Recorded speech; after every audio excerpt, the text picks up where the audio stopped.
नमस्कार दोस्तों, stock market studies में फिर से एक बार आपको बहुत-बहुत स्वागत है।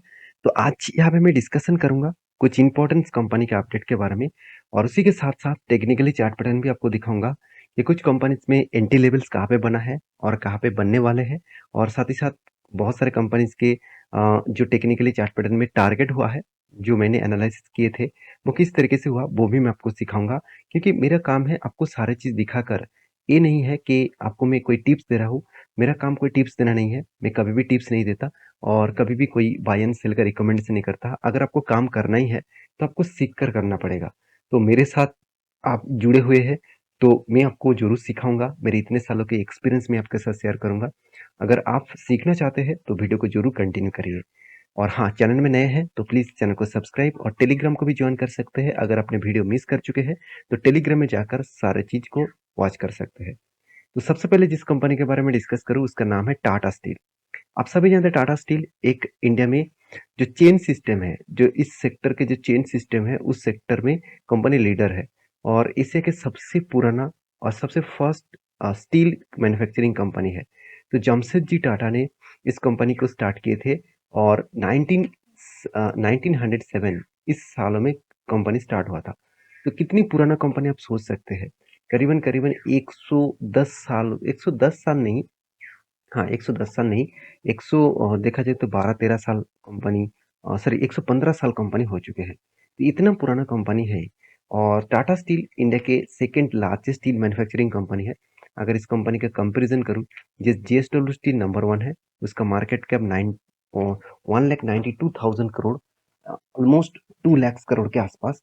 और उसी तरीके से टाटा स्टील का मार्केट कैप कितना है? 1,43,000 करोड़ के आसपास। तो दोनों में अंतर है, फिर भी दोनों में कुछ फ़र्क नहीं है। दोनों के हिसाब से मैं टाटा स्टील और जेएसडब्ल्यू स्टील दोनों में अगर कंपैरिज़न करूँ, तो मेरे हिसाब से टाटा स्टील अच्छा लगेगा क्योंकि सबसे पहली बात देखिए डिविडेंड यील्ड जेएसडब्ल्यू स्टील से कई गुना ज़्यादा टाटा स्टील के है। पी रेशियो हाँ, बोल सकते हैं सर पी रेशियो तो टाटा स्टील का ज़्यादा है। देखिए पी रेशियो हमेशा चेंजिंग होता रहेगा, तो पी रेशियो में कुछ मेजर नहीं है। दूसरी बात मार्केट प्राइस के हिसाब से अगर रिटेल पब्लिक भी निवेश करने जाए, तो वो चूज़ करेंगे टाटा स्टील क्योंकि उसका प्राइस सबसे कम दिखेगा टाटा स्टील में। तीसरी बात टाटा स्टील के जो मतलब आरओसी है वो शानदार है, जेएसडब्ल्यू स्टील से भी ज़्यादा है। और कर्जे के बारे में बात करूँ तो टाटा स्टील जेएसडब्ल्यू स्टील से भी बहुत कम कर्जा लेके रखा है। तो कुछ पॉइंट्स तो प्लस है, कुछ पॉइंट्स में वीकनेस भी है। वीकनेस क्या है? आप देखेंगे तो सेल का जो परसेंटेज का ग्रोथ है वो नेगेटिव में है और यहाँ पे देखिए प्रॉफिट का जो ग्रोथ है वहाँ पे भी नेगेटिव देखने को मिला। तो यहाँ पे 2 पॉइंट्स कुछ नेगेटिव्स में देखने को मिला है। अभी नेगेटिव कितना है वो आपको यहाँ पे दिखेगा। क्वार्टरली रिजल्ट के बारे में बात करूँ तो पिछले साल में जो रिजल्ट्स था, पिछले साल में जो सेल्स था 63,000 करोड़ के आसपास, वो घट के हो चुके हैं 59,400 करोड़। तो यहाँ पे सेल्स डाउन हुआ है। एक्सपेंस कंपनी ने ज़्यादा कर दिया, इसलिए कंपनी का एक्सपेंस होने के बाद कंपनी के हाथ में प्रॉफिट कम हो गया।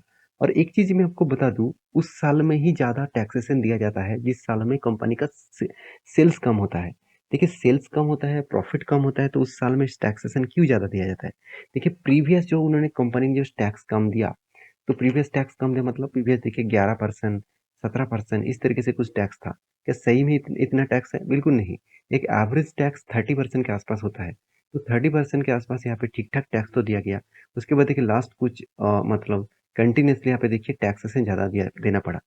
तो कंपनी देखिए 721% का भी टैक्स दिया, इसलिए कंपनी लॉसेस में चला गया था। तो कोई बात नहीं, इस तरीके से इसीलिए किया जाता है कि बड़े-बड़े इंस्टीट्यूशन को खरीदना है तो उसको मार्केट को नेगेटिव दिखाकर शेयर को नीचे लेके आना है, उसके बाद वो बाय करेंगे। क्योंकि देखिए अगर आपको अगर बोल दे कि प्रॉफिट तगड़ा हो रहा है, बहुत शानदार हो रहा है, तो शेयर तो भागते रहेंगे, तो बड़े प्लेयर्स एंट्री नहीं कर पाएँगे। कभी भी बड़े इंस्टीट्यूशन, कोई भी ऑपरेटर हाई लेवल में कभी भी निवेश नहीं करता। हम लोग क्या करते हैं इस टॉप लेवल में बाय करते हैं और उसको छोटा ऊपर गया तो एग्जिट कर लेते हैं, नहीं तो गिरा तो हम लोग होल्ड कर लेते हैं। यही हम लोगों की गलती है। और इंस्टीट्यूशन क्या करते हैं, यहाँ पे वो बाय नहीं करेगा, उसको नीचे लेके आएंगे, यहाँ पे बाय करेंगे, उसके बाद ऊपर जाकर बेचेंगे। इसीलिए वो अच्छा खासा पैसा कमा सकते हैं। तो कंपनी के देखिए परसेंटेज वाइज देखा दूँ तो सेल्स ग्रोथ तो प्रॉफिट पॉजिटिव में है, प्रॉफिट ग्रोथ में वीकनेस है। सीएजीआर के परसेंटेज में अच्छा खासा देखने को मिला। रिटर्न ऑफ इक्विटी भी प्लस पॉइंट्स के हिसाब से देखने को मिला है। अभी यहाँ पे एक चीज़ मैं और भी बता दूँ कि कंपनी के इन्वेस्टर के बारे में बात करूँ तो प्रोमोटर से लेकर एफआईएस, डीआईएस, पब्लिक हर किसी के पास इस कंपनी के ऊपर अच्छा खासा होल्डिंग्स देखने को मिला है। तो कंपनी की एक पॉइंट्स में और भी आपके साथ शेयर करूँ तो ध्यान से देखना, कंपनीज़ के जो लास्ट कुछ मंथ था, जैसे फ़रवरी मंथ हो गया, मार्च मंथ हो गया, अप्रैल मंथ हो गया, यहाँ पे क्या हुआ? कंटिन्यूअसली बाइंग हुआ। कंटिन्यूअसली क्या हुआ? बाइंग हुआ और उसके बाद देखिए यहाँ पे क्या हुआ? कुछ टाइम ऑफ पीरियड में सेल किया गया, जैसे मई मंथ और जून मंथ में। सेल्स जो हुआ वो छोटा-मोटा सेल्स किया गया। उसके बाद जुलाई मंथ में फिर से अच्छा खासा बाइंग किया गया। तो म्यूचुअल फंड कंपनी क्या कर रहा है? जो सेल कर रहा है वो छोटे-मोटे और जो बाय किया जा रहा है वो बहुत ज़्यादा। तो उसके चलते है कंपनी के ऊपर जो चार्ट पैटर्न बना कुछ इस तरीके से बना है। तो मैंने आपको एक ट्रेड भी मेंशन किया था। मैंने ट्रेड कुछ इस तरीके से मेंशन किया था कि यहाँ पे एक शोल्डर बना, उसके बाद एक हेड बना, उसके बाद यहाँ पे एक शोल्डर बना। तो हेड एंड शोल्डर जो है वो भी reversal head and shoulder patterns बना। और मैंने आपको एंटी कहाँ पे लिया लेने के लिए बोला कि ब्रेकआउट इस कैंडल ने दिया और मैं इसके ऊपर कोई भी क्लोजिंग देखे उसके ऊपर एंटी जरूर लूंगा। तो एंटी कहाँ पे लिया मैंने? तो इस कैंडल ने ब्रेकआउट दिया, मत कंफर्म किया, मैंने एंटी यहाँ पे नहीं लिया क्योंकि यहाँ में अगर एंटी लेता तो मेरा प्रॉफिट रेशियो 50% हो जाता। तो मैंने सोचा कि अगर यहाँ से प्रॉफिट भी मिल जाए तो मैं छोड़ दूंगा इस ट्रेड को। अगर यहाँ से मुझे रिट्रेसमेंट मिले तो मैं एंट्री लूंगा। तो रिट्रेसमेंट कहाँ पे मिला? यहाँ पे जो एक ट्रेंड बना था वो ट्रेंड एक स्ट्रॉन्ग रेजिस्टेंस था। उसी रेजिस्टेंस के जब भी नीचे आए और इस तरीके से कुछ हैमर जैसे कैंडल बने तो मैं इस लेवल में एंट्री ले लिया और मेरा टारगेट यहाँ तक हुआ। तो मुझे 7.5-8% के आसपास टारगेट मिला, वो भी एक हफ्ते के अंदर अंदर। तो इससे बड़ी चीज और कुछ हो नहीं सकता। तो फिलहाल के लिए मैं इंतजार करूंगा, कोई भी मौका मिले तो मैं जरूर शेयर करूंगा क्योंकि जो रेजिस्टेंस को कंपनी एज ए सपोर्ट के हिसाब से देखा और उसके बाद ऊपर जा रहा है तो मेरे हिसाब से वो हायर लेवल को ब्रेकआउट करेगा। हायर लेवल ब्रेकआउट करेगा तो एक बड़ा मोमेंटम देखने को मिल सकता है। तो इंतजार करना, कभी भी मौका मिलेगा तो मैं जरूर आपके साथ शेयर करूंगा क्योंकि मौका कहाँ पे मिलेगा मैं आपको बता भी दूं। यहाँ पे एक बिग, यहाँ पे क्या बना, एक छोटा सा शोल्डर बना, यहाँ पे फिर से एक बिग हेड बना, उसके बाद यहाँ पे एक शोल्डर बनने दीजिए बस। हो गया, मतलब होगा यहाँ पे एक बड़ा सा धमाका। उस डेट के लिए मैं इंतजार कर रहा हूँ कब मिलेगा इस तरीके से ट्रेड। नेक्स्ट जो कंपनी जिसके बारे में बात करूँ उसका नाम है पीआई इंडस्ट्रीज। तो पीआई इंडस्ट्रीज इंडिया की number one agro chemicals company है। पेस्टिसाइड इंडस्ट्रीज में नंबर वन कंपनी है। तो जिस इंडस्ट्रीज में एक टाइम यूपीएल नंबर वन में था, आज यूपीएल का हालत खराब हो गया। क्यों? क्योंकि अगर सिर्फ वो पेस्टिसाइड के ऊपर काम करता तो वो ठीक ठाक रहता। कंपनी पेस्टिसाइड फार्मास्यूटिकल्स में सॉरी कंपनी पेस्टिसाइड के साथ साथ एग्रो केमिकल्स के ऊपर काम करते करते वो स्पेशलिटी केमिकल्स इंडस्ट्रीज में भी घुस गया। तो स्पेशलिटी केमिकल इंडस्ट्रीज में जो जो कंपनी घुसे वो सारे कंपनीज का हालत आज खराब हो गया क्योंकि स्पेशलिटी केमिकल्स का मार्केट में डिमांड कम हुआ। मगर पीआई इंडस्ट्रीज ने सिर्फ पेस्टिसाइड और एग्रोकेमिकल्स के ऊपर ही काम किए। अब ध्यान से देखना, कंपनी का जो अर्निंग है वो किसके ऊपर है? 76% रेवेन्यूज जो है वो कंपनी का देखा जाए तो पेस्टिसाइड और एग्रोकेमिकल्स के ऊपर से आते हैं। तो कंपनी का जो मतलब ग्रोथ है 55,000 करोड़ के आसपास मार्केट कैप है। आरओसी आरओई ठीक ठाक लेवल में है। पी रेशियो थोड़ा सा हाई है। तो कितना हाई है मैं आपको दिखाऊंगा, उससे पहले देखिए डेप्थ एकदम ना के बराबर है। हाथ में कैश भी शानदार है, कंपनी प्रॉफिट भी अच्छा खासा कमा रहा है। तो नेट प्रॉफिट जो सॉरी प्रोमोटर के पास अच्छा खासा होल्डिंग्स भी है। नेट प्रॉफिट जो कंपनी कमाया वो भी अच्छा खासा है। हाथ में कैश भी अच्छा खासा है। दो पॉइंट्स मुझे सबसे बेस्ट लगा, कंपनी का इंटरेस्ट कवरेज शानदार है। आरओसी 3 साल में भी अच्छे है। ईबिटा मार्जिन बहुत शानदार है। क्विक रेशियो 1% के ऊपर है। तो सब कुछ पॉजिटिव है। दो वीकनेस पॉइंट भी है, जैसे market cap to sale 8.5 rupees के 8 रुपीज के ऊपर है और पैग रेशियो 1.45 के 49 के आसपास है। पैग रेशियो होना चाहिए था 1% के नीचे और market cap to sales 8 rupees, मतलब 1 रुपया कंपनी को कमाने के लिए 8 रुपीज पेमेंट करना पड़ रहा है। तो वैल्यूएशन के हिसाब से मुझे यहाँ पे थोड़ा सा ज़्यादा लगा। तो बाकी इस कंपनी के हर पैरामीटर्स तो ठीक ठाक है। कंपनी प्रॉफिट एंड लॉस में क्वार्टरली इस बार सबसे अच्छा खासा परफॉर्मेंस किया और इस बार हाईएस्ट प्रॉफिट जनरेट किया। और इसी के चलते एज ए इन्वेस्टर, प्रोमोटर से लेकर एफएस डीएस पब्लिक हर किसी ने इन्वेस्टमेंट करके रखे हैं। और इस कंपनी के डिलीवरी परसेंटेज के बारे में बात करूं तो लास्ट फरवरी मार्च में कुछ सेल ऑफ किया गया था। उसके बाद अप्रैल मई मंथ, इस मंथ में बाई किया गया और जून मंथ में कुछ स्टेक सेल किया गया और उसके बाद जुलाई मंथ में अच्छा खासा बाई किया गया। तो कंपनी के चार्ट पैटर्न्स के बारे में बात करूँ तो ध्यान दीजिएगा, चार्ट पैटर्न कुछ इस तरीके से है। देखिए कुछ यहाँ पे शोल्डर बना, उसके बाद एक हेड बना, उसके बाद एक छोटा-सा शोल्डर बना और यहाँ पे इस कैंडल ने ब्रेकआउट दिया था और इस कैंडल ने कन्फर्मेशन कर दिया। तो इस कैंडल के ऊपर मैंने एंट्री लिया और उसके बाद देखिए थोड़ा-सा ऊपर जाने के बाद नीचे आया, फिर से ऊपर जाने के बाद नीचे आया। तो अभी एक पॉइंट्स मैं आपके साथ शेयर मैं बताना चाहूँगा। आप कहेंगे सर क्या यहाँ पे सेल्स मतलब फेल हो सकते हैं? मेरे हिसाब से फेल होने का चांसेस कम है। क्यों है? मैं आपको एक बार बता दूँ। यहाँ पे देखिए जो प्रीवियस जो लेवल है, ये जो प्रीवियस जो मतलब हैंडल्स का लेवल है, इसके नीचे अगर क्लोजिंग दे देता, तो मैं सोच लेता कि हाँ, एक फेल्योर हो सकता है। मगर उसके ऊपर क्लोजिंग दिया और दूसरी बात यहाँ पे जो नीचे आया उसके बाद ऊपर गया, तो अगर इस तरीके से ट्रेड बनता, इस तरीके से एंगल बनता, उसके नीचे से अगर रिवर्सल करता, तो मैं सोच लेता कि हाँ, फेल्योर हो सकते हैं। मगर वही रेंज तक गया, जो रेंज कंपनी के लिए प्रीवियस प्रीवियस एक रेजिस्टेंस बनाएगा। तो मेरे हिसाब से यहाँ पे छोटा-सा फिर से कप विथ हैंडल पैटर्न बनेगा। तो मैं पहले तो एंट्री ले चुका हूँ, मेरे कप विथ हैंडल में कोई इंटरेस्ट नहीं है, तो मैं पहले एंट्री ले चुका हूँ और मेरा टारगेट यहाँ तक रहेगा अराउंड 20% के आसपास। बाकी आप समझदार हैं, उस हिसाब से काम करिए। नेक्स्ट जो कंपनी जिसके बारे में बात करूँ उसका नाम है टीवीएस मोटर्स। देखिए टीवीएस मोटर इंडिया की एक पॉपुलर ऑटो सेक्टर कंपनी है।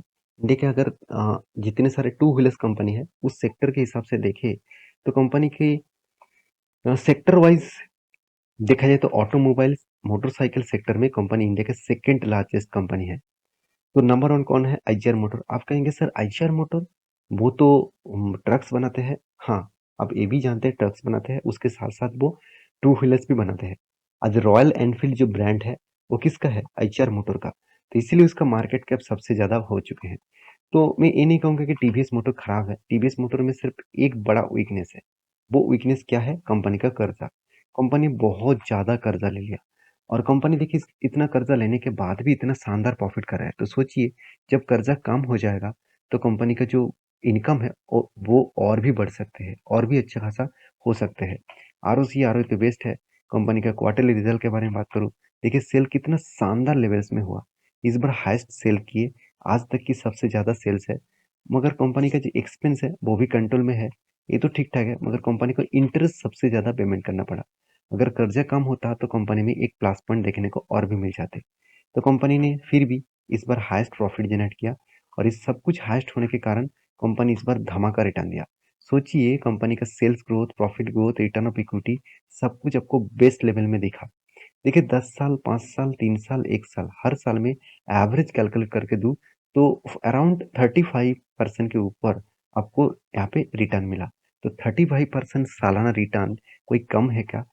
मैं तो टीवीएस मोटर के ऊपर बहुत बुलिश हूँ। एज़ अ लॉन्ग टर्म के लिए, एज़ अ शॉर्ट टर्म मतलब कोई भी स्विंग ट्रेडिंग बनता है तो मैं टेल लेता हूँ। तो कहाँ-कहाँ पे स्विंग ट्रेडिंग बना, मैं एक बार आपको मेंशन करता हूँ। देखिए मैं एक ट्रेड आपको मेंशन किया था, वो ट्रेड कब था? ट्रेड था मई 2023 23 में।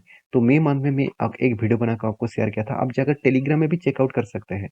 टेलीग्राम में भी आपको मेंशन किया था, आप डेट वहाँ पे जाकर देख लेना।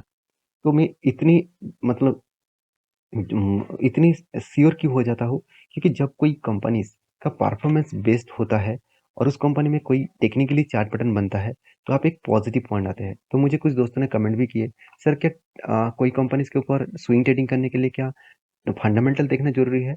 क्या सिर्फ टेक्निकली चार्ट पैटर्न देखकर काम नहीं कर सकते? देखिए आपका राय अलग हो सकते हैं। अगर आपके इसके ऊपर नॉलेज है तो आप उस हिसाब से काम करिए। मैं टेक्निकली साथ-साथ फंडामेंटल को सबसे पहले देखता हूँ क्योंकि फंडामेंटल अगर स्ट्रॉन्ग नहीं है, तो कंपनी आपको पैटर्न तो दिखाएगा, उसमें प्रॉफिट मिलने का चांसेस कुछ परसेंटेज कम हो जाएगा। अगर मुझे यहाँ पे परसेंटेज का गेन मिलने का चांसेस था, मान के चलिए 90%, मैं ऐसे सोचकर चल रहा कि 90% मुझे टारगेट मिल ही सकता है, 10% मुझे लॉसेस होने का चांसेस भी हो सकते हैं। तो देखिए मैं जा जित आप मेरा पुराना सब्सक्राइबर हैं, अब तो आपको पता है, मैं जितनी बार इस तरीके से ट्रेड आपके साथ शेयर किया हूँ, आज तक की कोई भी ट्रेड फेल नहीं हुआ। हाँ, एक ट्रेड फेल हुआ, वो कौन-सा है, वो भी मैं आपको शेयर किया था।